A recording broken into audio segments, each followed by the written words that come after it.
Hello and welcome. I'm Craig Cash and this is BBB News.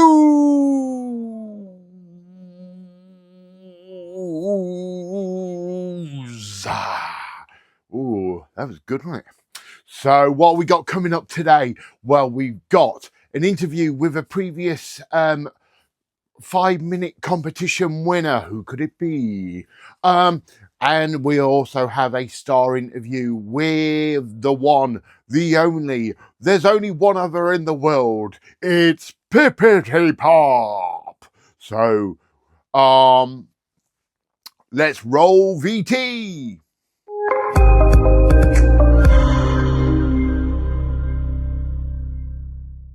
Okay then. So, I mean, this episode's gonna come with a little bit of a warning. Now, for people who don't know Pippity Pop, she can talk and talk and talk. We've got a few videos from her, and basically, the episode might be a little bit longer than normal. Well, let's put it this way. Before I've even filmed all these parts, I get all the other bits, and it's already up to nearly 30 minutes. So don't feel like you've got to watch it all in one go. Don't feel like you got to watch it all in one at all. But if you do, you can always stop it. You can come back to YouTube and watch the rest at your own leisure, or you can just enjoy me all the way through. It's up to you. So it's your birthday to you. Oh, no, it's not. No, that's completely wrong, isn't it? Happy birthday to you. Happy birthday. Who we got? Whose birthday is it this week? Oh, well, people have been messaging me and sent me a card for this person. This person, okay, before I reveal the card, this person's is from Canada, but has a name that sounds German. Who is it? Have your guesses? Here we go. Happy birthday, Kelly D9. Yes. Can you see where it's the slightly German name there? Can't do too many German names jokes because we've got a few German watchers, followers. I don't know, but you know it's all in jest. Okay. So happy birthday there, Kelly D9. I'm going to put you up there for today. Oh, here we go. Fantastic. Well, oh no, she's crashed. I need a better place. I need like a pinboard. She's going to be going up. It's like Fast and Furious 28. Edited. Come on. It helps if it wasn't just a piece of paper. There we go. Kelly D9 up there on the board for today's episode. So if you've got a birthday coming up, she's crashed again. I'm going to be honest. I'm going to leave her. She never really overly talks to me. So, you know, that's where she belongs. But if you've got a birthday coming up, then do drop us a message. If you know someone else's birthday is coming up, drop us a message. So, like I say, it's a very long episode. I've been raveting on already for 3 minutes on this section alone. So, let's go straight to the interview. Who are you? Where are you from? Hi, I'm Kimberly Hill and I'm based in Cobham, Surrey within the UK. So, it's great. It's Kimberly, and believe it or not, she won last week's competition. She won some biscuits. Yum, yum, yum, yum, yum. And if you want to win something next week, stay tuned because we'll be coming up to that very shortly. But back to keep interview, Craig. Interview. Okay. So for people who don't know you, Kimberly, obviously you entered a competition. Tell us about it and how has it changed your life? So I entered the 5-minute competition at the last BBB and I decided to make a Highland cow. So the Highland cow, I'd actually come up on the job about 6 months before when a grandfather desperately asked me to make one for his granddaughter who was an adult, but she was too embarrassed to ask me. So I decided that this would be what I entered. I've made it so many times and it's super cute. Not in a million years did I ever think I would win. And since then, I have been on an incredible journey.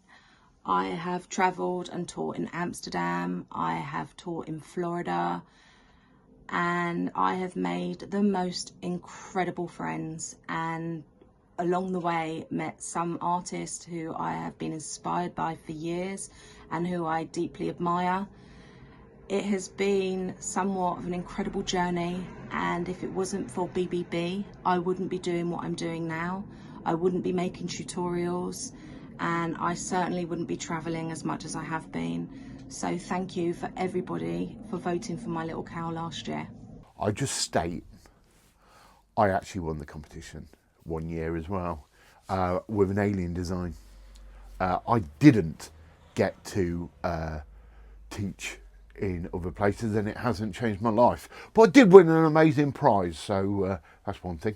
So, obviously, you and Amanda, the Welsh Dragon, is definitely two people to watch out for. Are you entering anything this year? You know, or are you going to give us all a chance? Yes, I am thinking about entering the competitions. I'm definitely going to be entering the Ironman. The Ironman is really fun. It tests your creativity on the spot. It can be sort of somewhat amusing, and especially when they put twists and tricks in, it's just like, ah! But it's good fun and you're amongst friends, so definitely. The 5-minute competition, I am thinking about entering. I do have a design in mind that I come up with recently based on a face paint of mine, but I don't know whether or not I'll be doing it yet. So it's a case of seeing how I feel on the day. Never been so disappointed to hear that people are entering competitions. You know, you're just so damn hard to beat. But for the lay people out there, the people who haven't won competitions, oh, actually, I have won a competition. 5 minute. Yeah, I did. But what would your advice be for anyone who perhaps hasn't entered a competition before, or even those people who have and haven't won? Can you give them any advice? So the advice I have for entering the competitions is make something you enjoy. Don't make something that you're not comfortable with making. Maybe don't add sort of twists that you're sort of not confident with. Go with something that you enjoy on the job, or an animal that you like, or a character that you're a fan of. That's always good, because then you'll enjoy doing it. The other thing would be is you have, say, let's say the 5-minute competition. If you can make it in 5 minutes, great. But I would suggest trying to make it in 4 minutes. And if you can't make it in 4 minutes, then allow yourself some changes or edit somewhere. Because if a balloon pops on you, you've then got to try and find a replacement balloon. And then you're just going to add stress, and you may not finish your design in time. The other thing that you can do is have some spare balloons. So for example, if you only need 2 pink balloons, I would recommend having 5 to hand. That way you've always got them. If something goes wrong, then at least you've got your backup. But the biggest advice is enjoy it. Don't take it seriously. It is fun. Yes, the prizes are incredible, but you've got to enjoy it.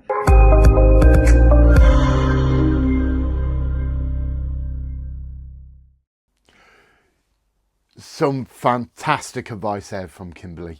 I would just like to say thank you very much for Kimberly. And if you have not seen any of her instructions and everything that she was on about in the interview, do check her out. You could message her. She's quite active on all the Facebook pages and everything like that. She sells her instructions separately. You can make that Highland cow. It's fantastic. It's, you know, without a shadow of a doubt, well worthily winner that day. And like I say, you can make it as well. So, what time is it? It's time for our star interview. Here we go.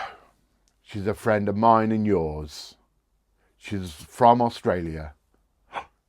Can only be one person Take it away. Good day, I'm Pippity Pop and I'm from Australia, down under. Oi, can't wait to see you at Blackpool.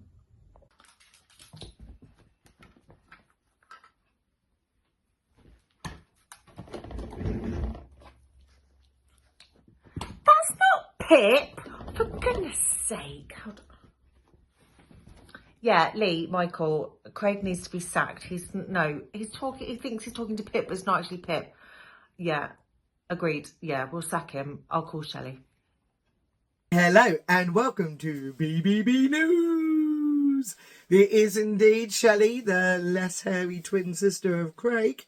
And today I am going to be interviewing the one and only Pippity Pop. So, Pip, I'm going to go straight into the questions because we both can talk very well and very long. So, question number 1. How many balloons do you have at home and what would you consider as too many? Kia ora, I'm Pip from New Zealand. I just can't wait to be going to BBB. It's been on my bucket list for years. It's so exciting. Welcome to the doghouse. Got about 40-ish balloons in my balloon room and I've got a ton of balloons in each one. So if I'm looking at 2, I actually haven't got enough fingers to count. So I would say at a good guesstimate, thousands. And I've got balloons also in my freezer for those that I've got extra double ups and it's going to take me a longer time to use them. Would I consider that you can have too many? Never. As long as you're using them so they're not starting to decompose and storing them correctly. It's a wee bit tricky for me down here, so I'm right at the bottom of the South Island and we've got one distributor in New Zealand and she's up in the North Island, and sometimes I can get items sent from overseas that are quicker than what it takes to get from the North Island down to the south. So I do have to have extra stock because I just cannot guarantee when I'm going to get my orders in. Excellent. Incredible answer. I totally agree. What brand of balloon will you be using in your lessons this year? So I'm really honoured that Mark, Julie and the team at Jamar are kindly sponsoring me for the bash. I always feel like I need to apologise because honestly, it's probably cheaper to sponsor somebody to go to the moon than from me to get to Blackpool. The flight costs alone are horrendous. It takes about 30 hours each way, but it's totally worth it. And I hope they feel the same. Brilliant. I don't know about other people. When I get the plan, I work out what lessons to go to, and I know that through conversations with other people, they can be a little bit worried about not having enough skills to be able to do certain lessons.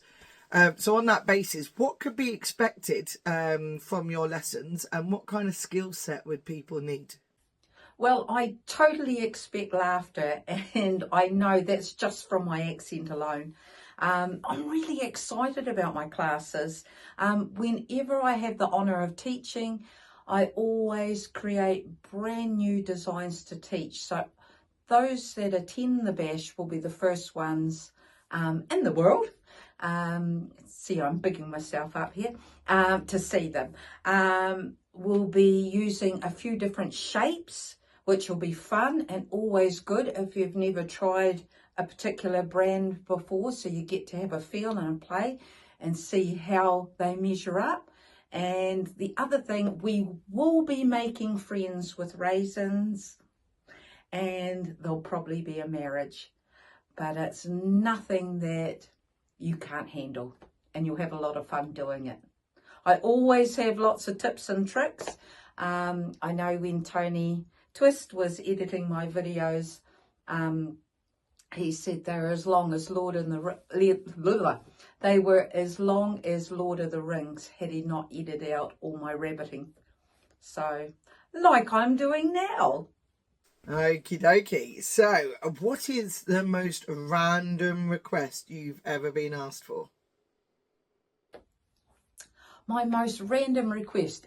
Actually, that's not a hard one. It comes straight to mind.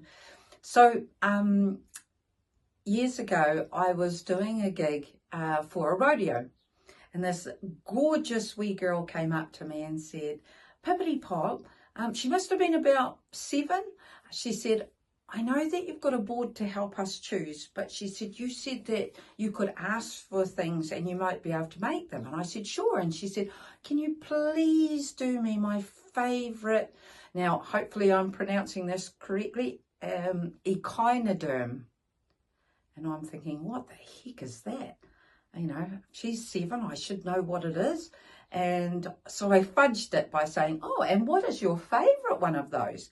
Turns out it was a pink sea cucumber. And she wanted it this big, and she wanted it on her cowboy hat. Now I'm looking around thinking, surely there's a big brother or a cousin or even an uncle giggling in the sideline winding me up. But no, she was very sincere. And so I did look it up on my phone, and I thought, oh my gosh, if I make it true to form, it's definitely not going to look like a sea cucumber. So I added eyes and gave it a cartoony look. And so let's just say it did not look quite like a sea cucumber, but I could not be accused of putting something else on the top of a 7-year-old girl's cowboy hat. I still laugh about it now because I've got the mind of a 10-year-old. I think it's fair to say that we can all be a little bit like a 10-year-old boy when it comes to certain requests and making sure it doesn't look like something else. And that being said, you know, over the years, we've all seen the incredible work that you produce and you share on like Balloon Twister Central. And for us, some of us who were fortunate enough to see the series blow up, I mean, geez, we were all blown away by what you were able to create during those competitions. So I'm just wondering, like, how did you actually get into doing balloons? How did I get into balloon modelling? Well, New Zealand is a country of 5 million people, but we have 40 million sheep. We used to have 70 million, but we moved into dairy. Anyway, field days, or as we call them, AMP shows, are really, really huge over here.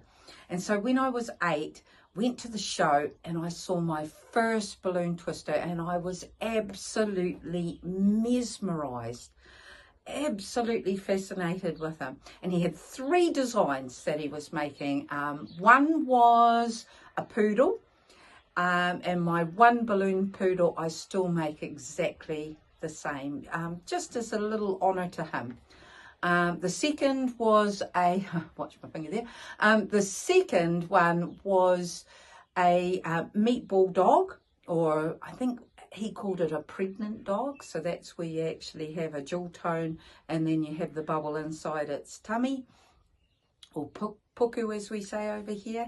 And the third was a teddy bear. Stop it, I know that you're laughing at my pronunciation. Expect that. Anyway, I bought all the designs and I begged him if I could buy some balloons, which he did sell me at a horrendous price. Took them all home, made up the designs, and then unmade them, made them up, unmade them, and I had those cemented in my head. And then as an adult, I was at a fancy dress party, went as a balloon twister with my 3 designs, and it grew from there. Somebody said, could you come to my son's birthday party? And well, I'm not charging you because I can only do 3 designs, which is typically very balloon twister-esque. The first 4 or 5 parties I didn't charge. And then I had a big corporate gig, which I thought, if I still love it after this, then I know this is my calling. So I learned a fair few more designs, absolutely loved it, and it's grown from there. And I think, like all balloon twisters, we do it because we love art. We love the feedback that we got from people, and the joy that it gives. And it's not about the money, and that's why probably a lot of us are really bad on that front. But we get so much joy from it, you can't take that away. It's absolutely the best job in the world. And just out of curiosity, because it wouldn't be a BBB News interview if we didn't ask, what is your favourite balloon size and colour? It would definitely be a 260. We all started with them. You can stretch, inflate and create a 160. Often they're used, well in my case, for wardrobe malfunctions. You can tie up pot plants with them. You can create hair ties with them. I've actually even used them on my car when I've had to limp my way to the garage. I would say the most impressive colour would be definitely the chromes. They're the ones that I get the most oohs and ahs out of them. But my favourite colour in the world is lime green. So that's my favourite colour. And then a close second would be Caribbean blue. Absolutely love that colour. Brilliant. Thanks so much, Pip. I cannot tell you how excited I am to finally spend some time with you in person rather than over the screen on Zoom or like through chatting and stuff through Messenger. Safe journey, and we can't wait to see you. Bye. Thank you so much for joining me today. I just can't wait to see everybody that I love in person and get to meet new faces as well, because that's what it's all about. The internet makes the world a very small place, and we all know a lot about each other just via Zooms or what's being posted on Facebook, but it's nothing like being in an actual jam, an actual convention, face to face. Can't wait to hug you all. So just a quick one. I'm at work. I've just been sent Shelley's interview with Pip, the real Pip, as it were. And I thought, wait a minute, somebody wanted to know what people's kits are like. So I actually asked Pip what a kit was like, because when I came into the van, I thought, you know what, that looks like Pip's kit right there. Apart from mine full of tools. So, Pip, what's your kit like? Kia ora, Pip here. Now, as we all know, most balloon artists have their very own preference to what tools and products they use to ensure that they're performing at their very, very best. So, speaking of tools, Craig has asked me to show you my setup, as it's a little different to most. Ta-da! And here's my baby. Born out of me not being able to replace my crop and style, which I absolutely loved and used from day dot. But this is so much better. I know you're giggling because you can see that it's actually a DeWalt toolkit. So let's go through it. It's modular, and you can buy the modular setup, and then you can custom make it to suit what you need. So it comes with lovely big wheels, which will take you anywhere. And in the base of those, in this base, I've got my 2 Legenda pumps set up. And then next we've got a great drawer that can take so much weight. It's on ball bearings, and it holds all my bits and bobs, some magic, and also some large rounds. Then I've made a pen holder. I've got my balloons in. And I've got LED strip lighting for when it gets a wee bit dark at times. And then I've made myself some pockets. On the top of the lid here, I actually add my advertising, or if I'm using a menu board, and that lid's held securely with the handle that pulls the trolley along. So it all is quite compact. Now, when I bought the unit, it's all modular. It came with one of these, what they call a deep drawer, or sorry, a deep bin, but it wasn't deep enough. So I got Lloyd, who's a fabulous plastic welder here in Dunedin, to weld 2 bins together. And I've made it deep enough that I can actually put more equipment if I need it. And also I measured where would be the most comfortable for me to be able to pull out balloons, so I don't get a sore back anymore when I'm working. If you're a giant, you could actually add more modular units on to raise your balloons, or when you're a hobbit like me, I don't need as many. So Lloyd put some air vents in the base here for me so that the airflow's coming in, and also a couple of holes so I can work either side. As you can see here, I've got added an extension onto my Legenda extension, and it works absolutely perfectly. And I love her. The only thing I've got to do now is decide or work out whether I want to actually colour her up, and whether I can do that with paint, or whether maybe plastic wrapping might be the ideal. So I mean, it's so quickly to skedaddle out of any event, and she's good to go. Now, what I'll do here, if I need to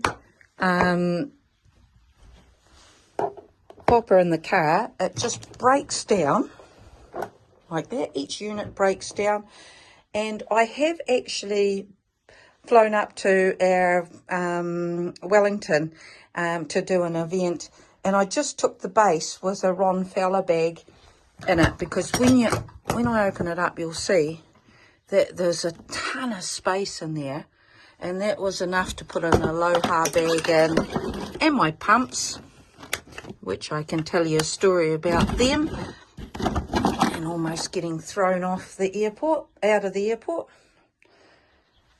and easily gets packed up.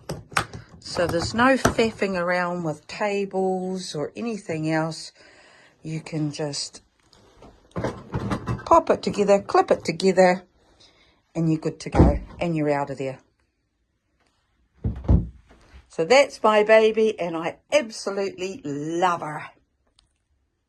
Oh, you gotta love Pippity Pop, haven't you? Thank you very much there. If you didn't recognise the lady at the beginning, that was Debbie Stevens, another fantastic balloon artist. If you don't know her work, also go check her out. There's so many fantastic balloon artists, and she was such a good sport. God, don't they look alike though? It's funny. So I'm just having a look over at my notes. I know, believe it or not, these episodes are reasonably structured and planned. So I've done that.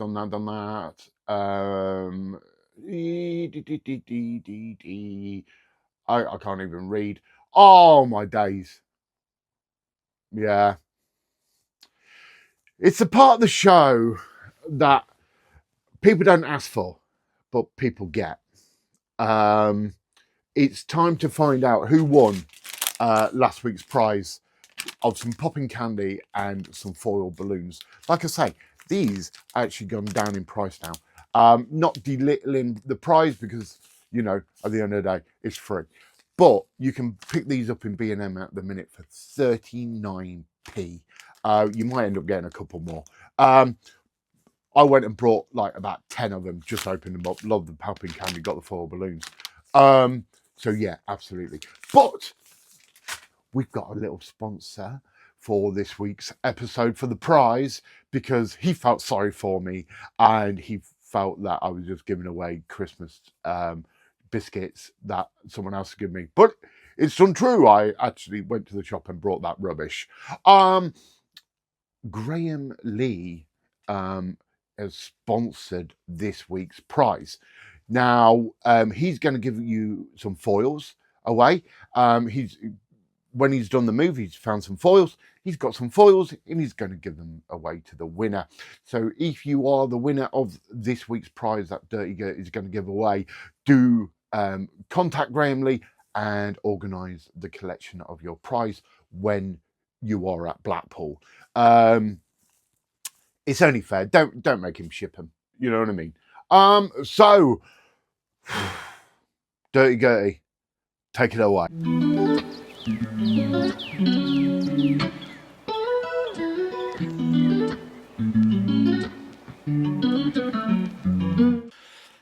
Hello, it's Dirty Gertie, and I would just like to state that this outfit I'm wearing was kindly sponsored and given to me by Graham Lee. Also, he wanted to see me in this. I will just state it is crotchless, and I didn't feel comfortable wearing crotchless in front of you. So I've got my ducks on, a bit like Shelley and Craig.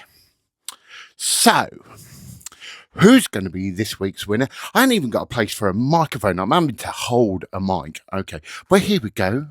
Graham Lee, sponsored prize. Here we go. Oh, let's get this over and done with so I can get some clothes on. It's freezing in here. Okay, let's see. Andrew.